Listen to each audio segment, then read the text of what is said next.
This is America in the Morning from Westwood One. Good morning, I'm John Trout. It's Friday, June 13th, 2025. Here's what's coming up on America in the Morning. Israel launches waves of military strikes against Iran's nuclear and military capabilities, with explosions heard throughout Iran.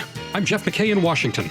California Senator Alex Padilla was forcibly removed from Kristi Noem's press conference by security. That wasn't appropriate. I'm Haya Panjwani. A court of appeals blocks a federal judge's ruling against the Trump administration's use of the California National Guard. We'll have details. At least one passenger has survived the crash of an Air India jet in northwestern India. I'm Ed Donahue. Republicans narrowly approve funding cuts to public media. I'm Clayton Neville. On Wall Street, stocks are coming off a winning day, but Boeing shares fell after the first ever crash of a Boeing 787. I'm Jessica Ettinger. All ahead on America in the Morning. Israel launches preemptive waves of strikes on numerous military and nuclear targets throughout Iran. U.S. military bases and embassies are on high alert. With more on the story and U.S. reaction, America in the Morning's Jeff McKay. The attack came as both Israel and President Trump vowed that Iran cannot have a nuclear weapon, something the Iranian leaders have claimed they did not want. However, the Israeli attack comes hours after a report by the United Nations Nuclear Watchdog Agency confirmed that Tehran was not complying with its nuclear obligations, and it was believed that Iran's nuclear program is at a point where it can produce enough weapons-grade material in a relatively short time to create 15 nuclear weapons, potentially in weeks or even days. Iran had threatened to retaliate if it was attacked, which led the U.S. to order all non-essential staff at embassies throughout the Middle East to leave. At a press briefing Thursday, President Trump was asked if an attack on Iran could happen. It looks like it's something that could very well happen. Look, it's very simple, not complicated. Iran cannot have a nuclear weapon. The White House released a statement saying the U.S. was not involved in the Israeli action, and a number of Republicans warned Iran that if American interests are attacked, there will be what Senator Lindsey Graham called an overwhelming response. Iranian state television confirmed the top general of their powerful Revolutionary Guard was killed, and two of their top nuclear scientists are dead. Residents in Tehran reported seeing Israeli fighter jets flying overhead. Al Jazeera reports Iran's Natanz nuclear facility, one of their two largest, was also targeted. Israel's government also announced their attack Thursday night was just the start of continued military actions against the Iranian nuclear program. Iran has thousands of ballistic missiles in their arsenal. Israel preparing for a potential Iranian strike. I'm Jeff McKay in Washington. Calling the president's actions both illegal and exceeding the scope of his authority, a federal judge says Donald Trump must return control of California's National Guard to Governor Gavin Newsom. U.S. District Judge Charles Breyer, an appointee of former President Clinton, temporarily blocked the president from deploying thousands of guardsmen to Los Angeles, where protests over his immigration orders have turned violent. The ruling was met with an immediate appeal by the Trump administration, and hours later, the Ninth Circuit Court of Appeals paused the federal judge's order, siding with the Trump administration. America in the Morning continues. It started out as a press conference for Homeland Security Secretary Kristi Noem in Los Angeles, but it quickly turned into a chaotic scene when California Senator Alex Padilla was forcibly removed by security when he interrupted the proceedings. Correspondent Haya Panjwani reports on what happened and the immediate reaction by his colleagues in Washington, D.C. California Senator Alex Padilla was forcibly removed from Kristi Noem's press conference by security. I want to talk specifically. A Secret Service special agent on Homeland Security Secretary Kristi Noem's detail grabbed Padilla by his jacket and shoved him out of the room. The senator struggled to catch his breath while he was identifying himself. Noem said after the incident, Oh, you know what? I don't even know the senator. He did not request a meeting with me or to speak with me. So when I leave here, I'll have a conversation with him and visit and find out really what his concerns were. I think everybody in America would agree that that wasn't appropriate. The two had a conversation after the news conference. Padilla spoke to reporters shortly after. If this is how the Department of Homeland Security responds to a senator with a question, you can only imagine what they're doing to farm workers, to cooks, to day laborers, out in the Los Angeles community and throughout California and throughout the country. Noem has promised to move forward with the Trump administration's immigration crackdown across Los Angeles. And so I began to ask a question. I was almost immediately forcibly removed from the room. I was forced to the ground, and I was handcuffed. Lawmakers were quick to react. In the Senate chamber, Minority Leader Chuck Schumer. Mr. President, I just saw something that sickened my stomach. The manhandling of a United States senator. We need immediate answers to what the hell went on. And New Mexico Democrat Ben Ray Lujan. This is nonsense. This is awful. How can these federal agents get away with this? Shortly after, House Speaker and Republican Representative Mike Johnson held his own news conference. He said, "A sitting member of Congress should not act like that. It is beneath a member of Congress. It is beneath a U.S. senator. They're supposed to lead by example, and that is not a good example." The White House also criticized Padilla's behavior at Noem's press conference, saying the senator didn't want answers, he wanted attention. Haya Panjwani, Washington. When we return on America in the Morning, Boeing airliner disaster. After these messages.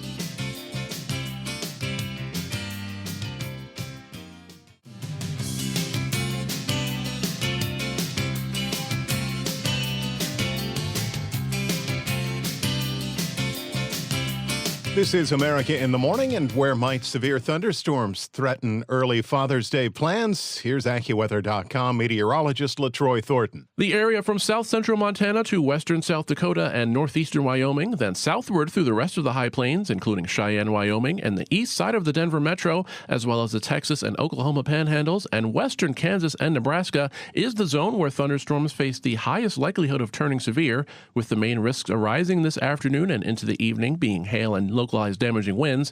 However, there will also be the risk for some tornadoes that may hamper some outdoor plans in these areas, especially considering that this is the start of the Father's Day holiday weekend. A much larger zone farther to the east faces a risk for general thunderstorms, some of which may still bring heavy rain, especially over southeast Texas and into parts of the south. This risk continues for most or all of the day from around the Arklatex zone into just about all of Illinois and even toward the Atlanta area, with at least an afternoon thunderstorm in spots from the Florida Peninsula into eastern parts of Indiana, Tennessee, and Kentucky, and basically all points eastward from there through Pennsylvania and New Jersey.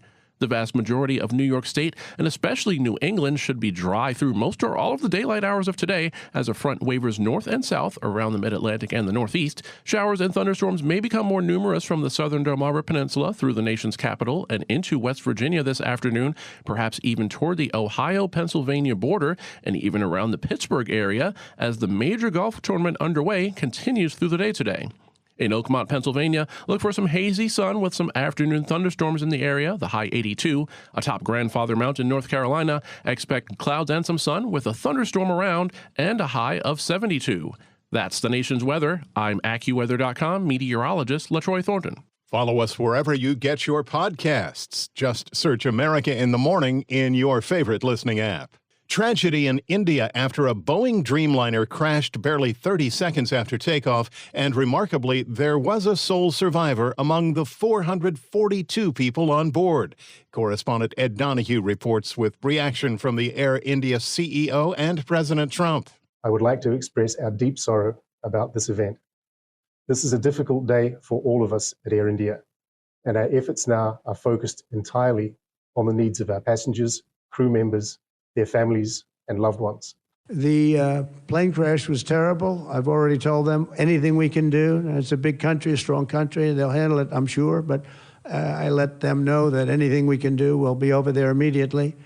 But it was a horrific crash. At least one passenger has survived the crash of an Air India jet in northwestern India. Vishwas Kumar Ramesh was thrown from the plane. His doctor says Ramesh was disoriented with multiple injuries all over his body, but he seems to be out of danger. This is a miracle he survived. In Britain, brother Noem Kumar Ramesh says they were in contact. He video called my dad. As he crashed, he said, "Our plane's crashed." All of that. I don't know where my brother is. I don't see any other passengers. I don't know how I'm alive, how I exited the plane. Another medic says Ramesh told him immediately after the plane took off, it began descending and suddenly split in two, throwing him out before a loud explosion. I'm Ed Donahue. Other major issues have plagued Boeing of late. More on that in the Friday Business Report coming up. House Republicans pass a nearly $10 billion clawback surrounding public media and foreign assistance. Correspondent Clayton Neville reports. The 214 to 212 vote is considered a victory for President Trump, who urged lawmakers to get the measure across the finish line ahead of the vote. The bill essentially is a clawback of $9.4 billion for public media and more than a dozen accounts across the State Department focused on foreign assistance. In fact, about $8 billion allocated for that alone. It came at the request of the White House. In a statement, the president said that for decades, Republicans have promised to cut NPR but have never done it until now. He said the measure is a no-brainer. Some Republican lawmakers were worried about how the cuts would impact local public broadcast stations and emergency warnings and alerts. Critics also brought up concerns about cuts to global AIDS relief. I'm Clayton Neville.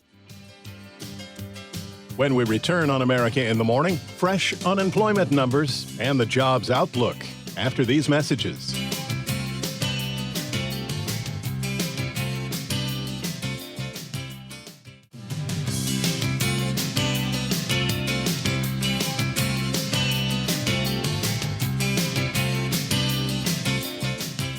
The Business Report is brought to you by Fisher Investments. Fisher Investments has a team of specialists in investing, financial planning, estate planning, and more.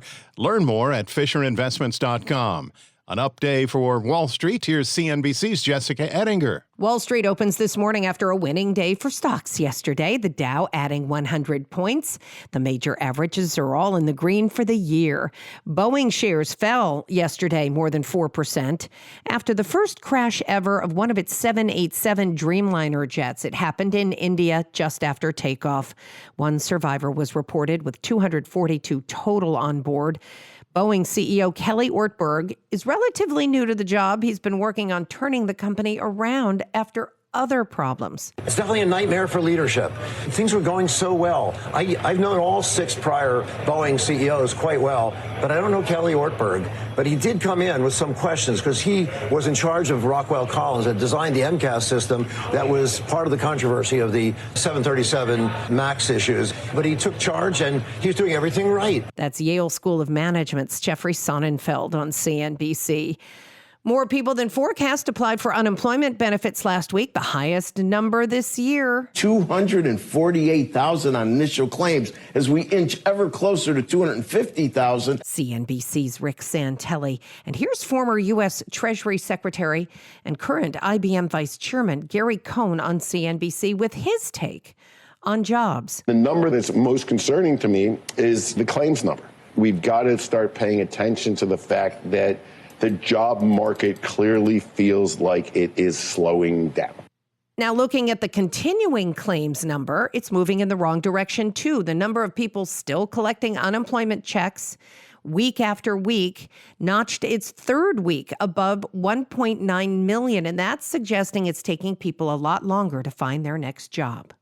President Trump's one big, beautiful bill is currently in the Senate. In it is more than $57 billion of new funding for U.S. farmers over the next decade. Many have been hurt by the Trump tariffs. The new money is coming from food stamps. While we are appropriately increasing the programs for our farmers, that is in the greater context of cutting $290 billion out of the USDA budget on the SNAP program. So yes, while we're increasing the support of our farmers up to $60 billion, we're decreasing $290 billion. Agriculture Secretary Brooke Rollins on CNBC. Fandango says Amazon Prime's early access screening of Superman next month has become Fandango's best first-day ticket pre-seller of the year. On today's watch list, no big earnings reports and no big economic data. We do get the latest on consumer sentiment. And it's U.S. Open Golf, round 2 today in Oakmont, Pennsylvania. A good chance of rain today and tomorrow in Oakmont. CNBC's Jessica Ettinger. Victims challenge FBI home invasion in court. When America in the Morning continues after these messages.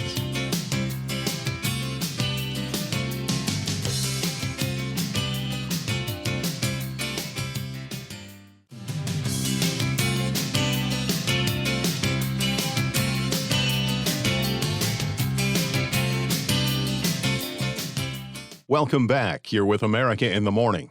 The Supreme Court rules that an Atlanta family whose home was wrongly raided by the FBI will get a new day in court. Correspondent Marcela Sanchez reports. The Supreme Court issued a unanimous opinion Thursday to revive the lawsuit. In 2017, an armed FBI SWAT team smashed in the family's front door and set off a flashbang grenade. They pointed guns at the couple as a 7-year-old boy screamed from another room before agents realized they were in the wrong house. The FBI team quickly apologized and left for the right place. Trina Martin and Toy Cleat filed a lawsuit against the federal government, but a lower courts tossed out the case after it found the couple could not sue over an honest mistake. The family's lawyers appealed to the Supreme Court, pointing to a pair of similar raids on wrong houses in 1974. Public interest groups urged justices to overturn the ruling, saying its reasoning would narrow the legal path for people to sue the federal government, especially in law enforcement accountability cases. I'm Marcela Sanchez. Repeating our top story, Israel has launched waves of military strikes against nuclear and military targets throughout Iran,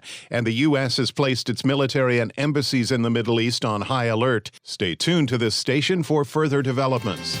America in the Morning for Friday, June 13th, 2025, is produced by Jeff McKay. I'm John Trout. This is Westwood One.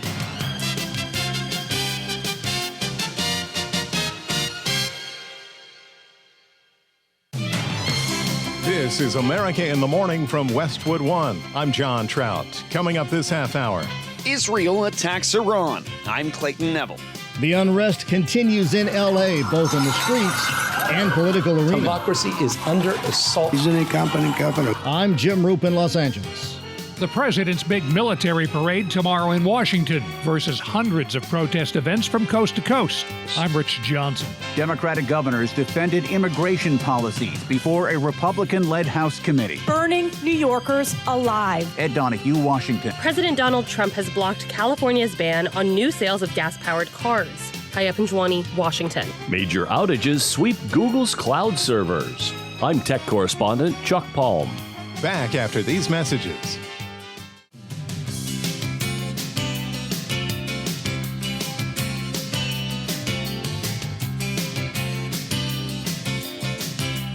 You're with America in the Morning. At least 5 people are dead after flooding in San Antonio, Texas. Will the area get a break today? Here's AccuWeather.com meteorologist LaTroy Thornton. Thursday delivered quite a round of rain through the early morning and into the afternoon, even the evening for some in the eastern half or so of Texas, including the 8th wettest day in San Antonio's recorded history with over 6 inches of rain that caused extreme flash flooding in spots. But for today, most of this activity shifts to the north and east. This will mean that while there may still be some showers and heavy thunderstorms that bring downpours in spots, the coverage should not be nearly as expansive as it was yesterday, perhaps favoring southeast Texas and adjacent parts of both Louisiana and Arkansas with a heightened risk for heavy precipitation.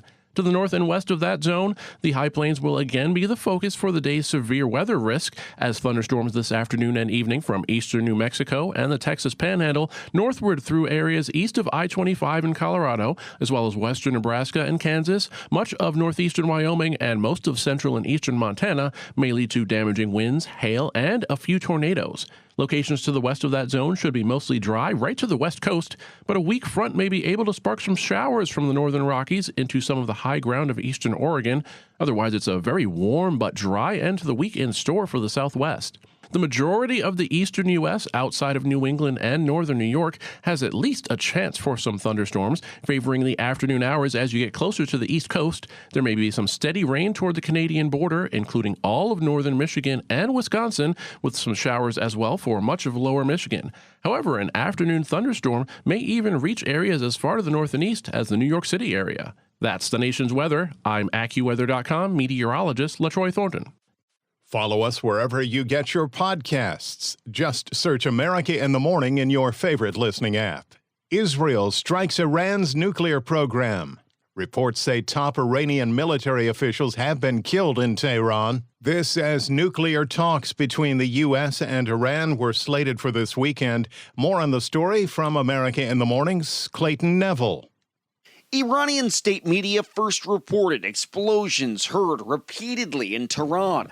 Videos of the aftermath followed on social media. U.S. officials say America had no involvement or assistance in the strikes. Israel's defense minister confirmed the country launched preemptive strikes against Iran, and a state of emergency now declared in Israel. Retaliation a concern. He said that a missile and drone attack against the state of Israel and its civilian population is expected in the immediate future. Israel's airspace now closed. Thursday, before the attacks, President Trump warned that this could happen. Well, I'd love to avoid the conflict. Iran's going to have to negotiate a little bit tougher, meaning they're going to have to give us some things that they're not willing to give us right now. He insisted that Iran cannot have a nuclear weapon. Other than that, I want them to be successful. I want them to be tremendous. We'll help them be successful. We'll trade with them. We'll do whatever is necessary. Reports indicate that Israel could be preparing to strike Iranian nuclear facilities next.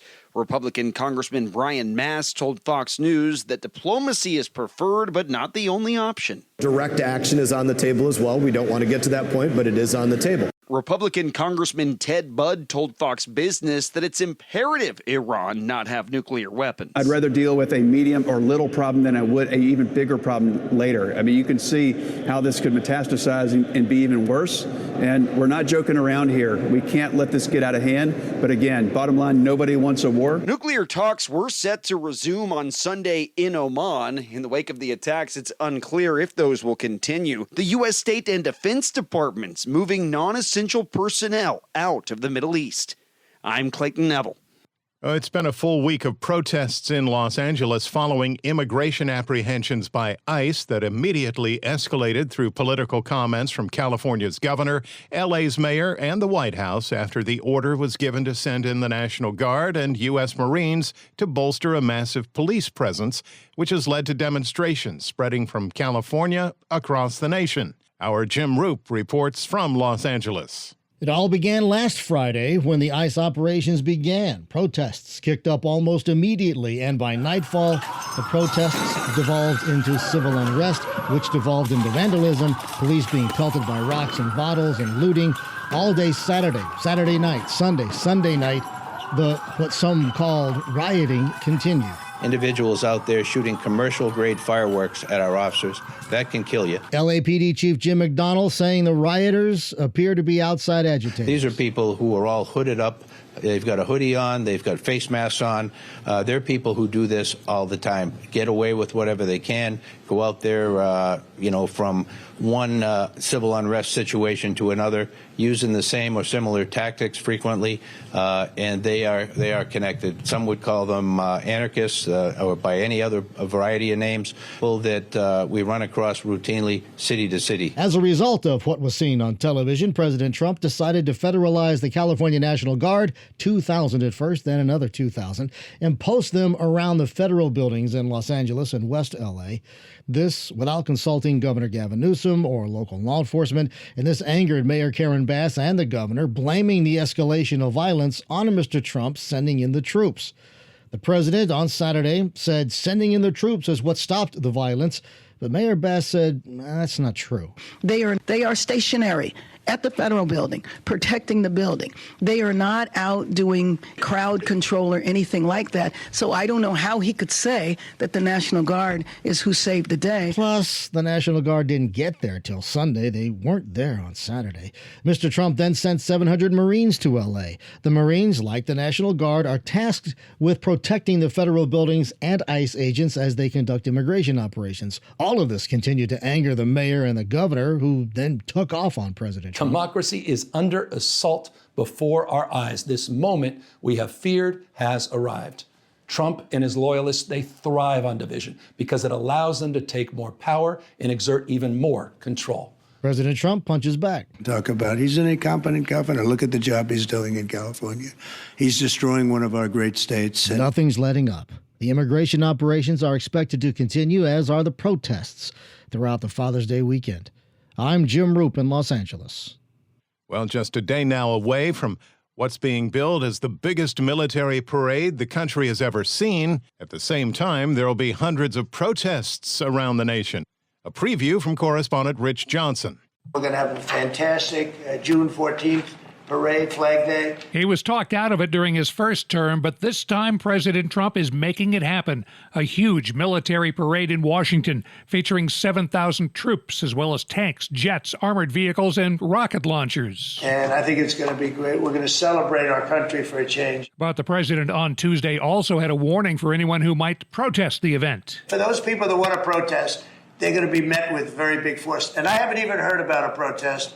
But, you know, this is people that hate our country, but they will be met with very heavy force. The military parade is publicly linked to the U.S. Army's 250th birthday. It's also Trump's 79th birthday. There's no organized protest in D.C., but it's another story in the rest of the USA. In this country, there are no kings. Congressman Mike Levin, a Democrat from California, used his X page to explain the reasoning behind no kings, the hundreds of events intended to remind us of those two words that guided the founding fathers. That principle sparked a revolution all the way back in 1776. And as Thomas Paine wrote in Common Sense, in America, the law is king. Not a monarch, not a strongman, the law. Asked about the no kings concept yesterday, the president said, I don't feel like a king. I have to go through hell to get stuff approved. A king would say, I'm not going to get this. A king would have never had the California mandate to even be talking to him. The No Kings organizers predict that millions will attend events in about 1,500 cities tomorrow. I'm Richard Johnson. When we return on America in the Morning, the electric vehicle loses power in California. After these messages.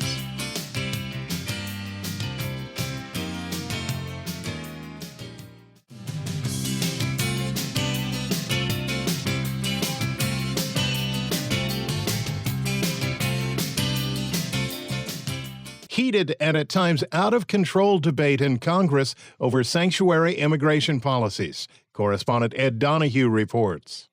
Democratic governors defended immigration policies before a Republican-led House committee. Chair James Comer and members of the House Oversight Committee sat in front of large full-color posters showing men who they say were in the country illegally when they were arrested. Sanctuary policies do not protect Americans.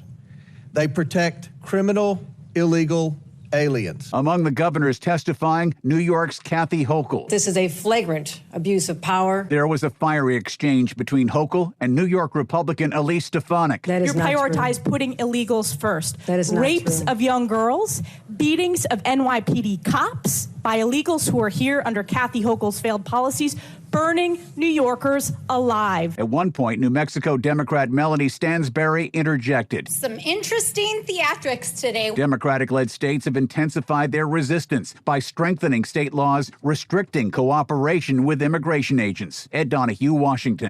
President Trump is blocking California's move to steer people into electric vehicles. Correspondent Haya Panjwani has more on the story. President Donald Trump has blocked California's ban on new sales of gas-powered cars. The state quickly challenged the move. California's first-in-the-nation rule banning the sale of new gas-powered cars by 2035 is what the president called crazy. It's been a disaster for this country. That comes as Trump and California Governor Gavin Newsom clash over the president's move to deploy troops to Los Angeles in response to immigration protests. John Bozella with the Alliance for Automotive Innovation is happy with Trump's actions. What this does is it gives us freedom. It gives the consumers freedom to pick what kind of car they want. But more importantly for us, it gives us the ability to plan going forward. California quickly announced it'll challenge the move in court. Haya Panjwani, Washington. A grisly milestone in casualties has been reached in the Russian-Ukraine war, and so far there's no end in sight. Correspondent Lisa Dwyer reports. As more Ukrainian soldiers arrive back in Ukraine, and more Russian soldiers arrive back in Russia, while daily attacks continue, Ukraine says that Russia's military losses have topped 1 million, a number that's backed up by several Western intelligence agencies. Some analysts expect Russia to actually hit the 1 million mark this summer. Russia has not reported its military casualties since early on in the war. Russia says it is Ukraine that has suffered over 1 million in losses. Those claims have not been verified. I'm Lisa Dwyer. Google Cloud servers went down midday yesterday. Many local web servers were impacted. Chuck Palm has details in today's tech report. Google Cloud Services suffered a major outage yesterday, affecting Shopify, OpenAI, and even Spotify, as well as over 100,000 users across the globe. By midday, Cloudflare and other services said that they were experiencing problems, and their status showed that they were seeing a number of services suffering intermittent failures. Thousands of other apps were also offline, like Discord, Snapchat, and Character AI, to mention a few, and were listed on the site downdetector.com. Google told CNBC that a limited number of services using Google Cloud were impacted, but its core services continued to operate normally throughout the day. In addition, Google's status page said that the incident caused problems for 13 cloud servers across the US, Europe, and Asia, and that Amazon AWS servers were also impacted. An AWS spokesperson told TechCrunch that they were not experiencing service disruptions, and also Microsoft Azure had not reported any outages on their official channels. For more, find me at chuckpalm.com. There's lots to cover in Friday sports with Robert Workman. Game 4 of the Stanley Cup Finals in Florida last night. The Oilers got by the Panthers 5-4 in overtime.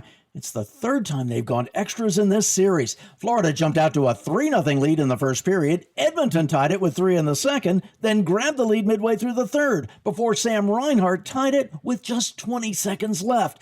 But Leon Draisaitl won it midway through OT. That's his record-setting 4th overtime goal in this postseason. Panthers coach Paul Maurice. +3 on the power play side early and -3 on the power play side in the second half. And then we came out and even tight games, right? Both teams had some chances there. The series tied 2-2, Game 5 in Edmonton Saturday night. Winnipeg goalie Connor Hellebuck was named winner of the NHL's Hart Trophy as Most Valuable Player. He had already won the Vezina Trophy as the top goaltender in the league. It's the first time a player has won both in the same season since Carey Price did it 10 years ago. Game 4 of the NBA Finals is tonight in Indianapolis. The Pacers lead the Thunder 2-1.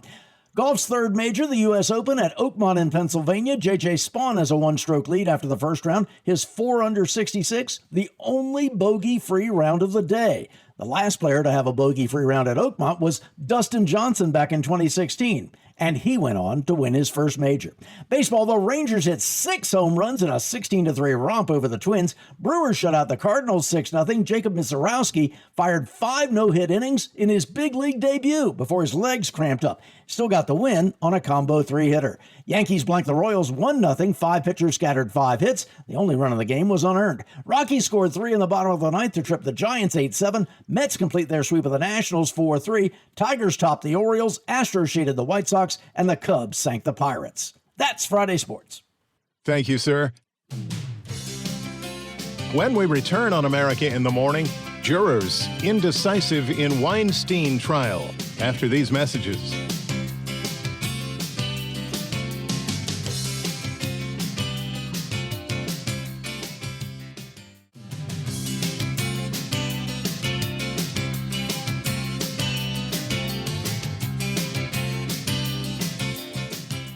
Welcome back. You're with America in the Morning. Split verdict, a partial mistrial, consensus amongst jurors was scattered in the trial of movie mogul Harvey Weinstein. Jennifer King reports. In Manhattan, Judge Curtis Farber has declared a mistrial for the remaining rape charge in the retrial of Harvey Weinstein, ending deliberations. The jury foreman complained that he felt bullied by another juror and said he wouldn't go back in the jury room. On Wednesday, jurors convicted the former studio mogul on one charge related to a sexual assault against producer Miriam Haley, but acquitted him of another charge involving Kaya Sokola. Jurors got stuck on a third charge involving Jessica Mann. None of us have ever heard of that, where a juror is so intimidated, a grown man who was in good physical shape in his late 30s, saying, I'm afraid to go back into the deliberating room. If that doesn't cast doubt on the verdicts here, I don't know what would. Harvey Weinstein became the poster boy for the Me Too movement. Weinstein's attorneys say they will appeal. Arthur Idella spoke outside court. We have very powerful evidence that there was gross juror misconduct at this trial. At a news conference, District Attorney Alvin Bragg thanked the women who came forward and says they plan to go to trial a third time. We are ready to go forward to trial again on that charge after conferring with Jessica Mann. I'm Jennifer King. Another live-action remake of an animated film hits theaters this weekend. Kevin Carr has a sneak peek at How to Train Your Dragon. Disney isn't the only studio producing live-action remakes of their animated films. DreamWorks has thrown its hat into the ring with How to Train Your Dragon. We are all descendants of the finest dragon fighters from everywhere the Vikings ever traveled. Closely following the animated film from 15 years ago, the story follows a young Viking named Hiccup who befriends a dragon, in spite of living in a village that constantly hunts the beasts. It's okay. I won't hurt you. Hiccup must use his new relationship to show the village how to work together for everyone's benefit. Everything you know about dragons is wrong. Although it's a bit of a slow starter, when the movie takes off, it's hard to look away. Using breathtaking visuals and thrilling flying sequences, this is a film that calls out to be seen on the biggest screen possible. Here it comes! While at its heart, it's a kid's movie, it doesn't talk down to its audience. There's a real human side to the story, and that makes it entirely watchable by parents and older generations. What are you gonna do about it? Probably something stupid. Well, you've already done that. And something crazy. Some elements seem unnecessary to remake, like Toothless the Dragon looking almost identical to his animated version. However, there's other elements of the live-action presentation that gives the film the extra zhuzh it needs to be awe-inspiring. All right, bud, you ready? How to Train Your Dragon gets 4 Viking axes out of 5. I'm Kevin Carr, and that's the way I see it. Repeating our top story, Israel launches waves of military strikes against nuclear and military targets throughout Iran. Stay tuned to this station for further developments. America in the Morning for Friday, June 13th, 2025 is produced by Jeff McKay. I'm John Trout. This is Westwood One.